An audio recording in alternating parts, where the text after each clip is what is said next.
Vamos falar de cada um deles separado, entender o que aconteceu e explicar para as pessoas que têm pedaços ou partes, porque muita gente faz a avaliação sem saber das provas do que aconteceu. Vocês querem começar pelo Robinho ou pelo Daniel Alves? O Robinho é mais antigo, já consolidado. Eu até falei isso com a Carla, né? Porque eu recebi, eu recebi colegas falando assim, nossa, mas foi uma espetacularização esse caso do Robinho, porque foi muito rápido. 11 anos atrás. Vilela, foi em 2013 o caso Robinho. Qual é o contexto? E coletivo, né? Foi um estupro coletivo praticado por 6 homens. Né? Enfim, a vítima... Todos jogadores de futebol ou não? Não. A vítima é uma albanesa que comemorava o seu aniversário de 23 anos. Olha só, ela vai para a boate Café Cio em Milão. Essas amigas vão embora, 2 amigas vão embora antes. Ela fica. Ela é levada para o camarim do cantor, o Jairo Chagas. E lá vai acontecer o terror na vida dessa mulher. Ela é embriagada, ela passa a se tornar uma vítima que é vulnerável, porque ela mesmo conta no seu depoimento que ela não conseguia ficar em pé e mal conseguia falar. E ela lembra que ela teve que fazer sexo oral no Robinho e que muitas outras coisas aconteceram. Inclusive, esses áudios todos depois foram capturados, teve uma escuta legal permitida, né, pela justiça italiana. E ele foi pego, o Robinho, isso é maravilhoso, né, gente? Que a nossa justiça aprenda aqui. A Luana sabe a dificuldade que é. Primeiro, para você conseguir uma autorização para uma escuta telefônica. Qual que é? São 15 dias, né? O juiz, ele te autoriza. Você demora 15 dias para montar a escuta e aquela escuta dura 15 dias. Aí a escuta cai. Você não conseguiu nada em 15 dias. Aí você tem que pedir de novo. O juiz precisa autorizar. Porque se não tiver essa autorização, aquilo não vale como uma prova legal. No Brasil funciona assim. Você vai lá e relata que foi violentado. Escuta a vítima. Escuta o homem. Vai pro ML, manda pra justiça. Lá na Itália, eles falaram assim, não, peraí. Eu preciso de mais. Eu tenho uma palavra de um, uma palavra do outro. E aí eles representam por uma captação ambiental.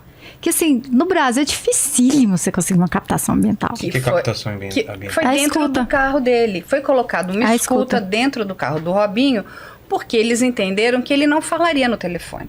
Ele é uma pessoa, né, um pouco inteligente, vamos colocar assim. Então, foi colocado escutas em ambientes onde ele pudesse se encontrar com...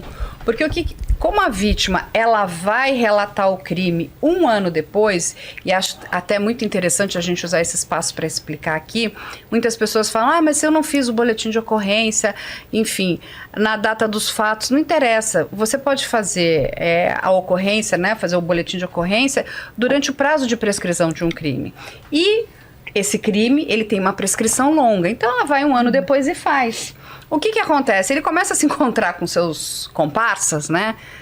E eles começam a discutir, mas dentro do carro. Só que o áudio estava sendo capturado. Foram os áudios que foram vazados, inclusive, depois, no final do inquérito, do processo, pelo pessoal do UOL. Eles fizeram um trabalho incrível. Foi. Uma série de podcasts.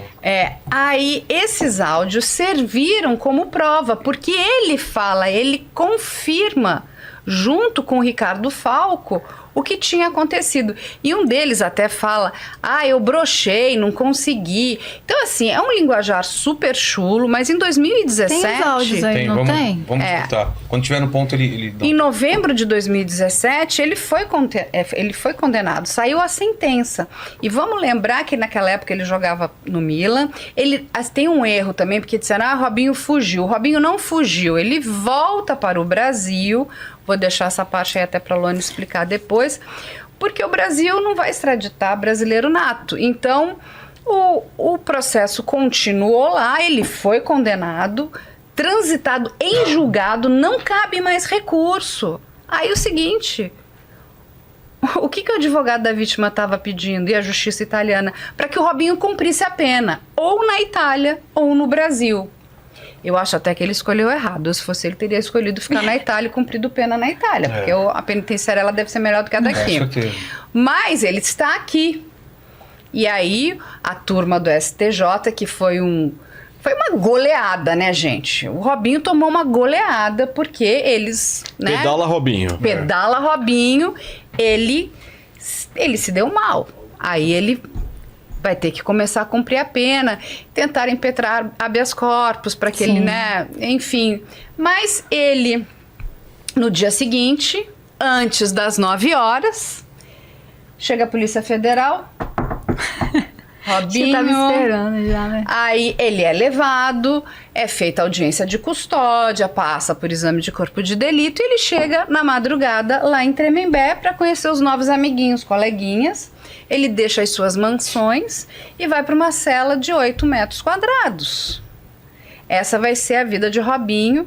Ele tem que ficar, se não me engano, né, Luana, 3 anos e 4 meses no sistema ainda fechado. tem uma discussão, né, sobre a progressão dele, mas é muito interessante o caso Robinho, na minha visão, porque eu pergunto pra vocês, se não tivesse esse áudio, Dificilmente. Nada teria acontecido. mas nada, não é nada. Eu chego uma vítima pra mim e fala, olha, eu bebi. A primeira coisa que vão falar é, você bebeu porque quis? Foi porque eu quis. Aí ela já, caiu a credibilidade dela. Não, eu fui obrigada a fazer um sexo oral. E ele fala isso nos áudios, né? Ela porque quis. Ela sabia o que estava fazendo, né? Então, assim, qual é o vestígio desse ato? Zero. Nenhum. Não vai deixar. Crimes, esses tipos de crimes são dificílimos de investigar. Exatamente porque não deixam rastros e porque a principal palavra que a gente tem é da vítima e não tem testemunha. E aí a gente entra numa contradição dentro do nosso direito, que é aquela ideia de que na dúvida você absolve o réu. Como? Diante disso. Olha a facilidade que você faz para a vida de uma pessoa dessa. Você não precisa provar sua inocência, você só precisa trazer uma dúvida. Então, nesse momento, é importante a gente ver a evolução do direito de outros países e que já tem essa evolução no Brasil, mas que na prática toda hora ela é minimizada. De um áudio que foi capaz de acabar com qualquer dúvida. Capaz assim, né? Porque vamos combinar que ainda tem gente que fala, né, nas suas manifestações, se ele cometeu, ele tem que pagar, porque é uma coisa que Carla e eu discutimos, era o silêncio, né, do mundo do... O presidente da CBF, que me desculpe, é uma vergonha. Esse senhor, até hoje, não se pronunciou, saiu só Teve que a Leila pronunciamentozinho escrito, mas, gente, nós estamos falando da Confederação Brasileira de Futebol. Isso é um absurdo. Quando a gente olha, eu trouxe aqui, a quantidade de jogadores de futebol que são envolvidos em crimes gravíssimos. E vai ficar por isso mesmo?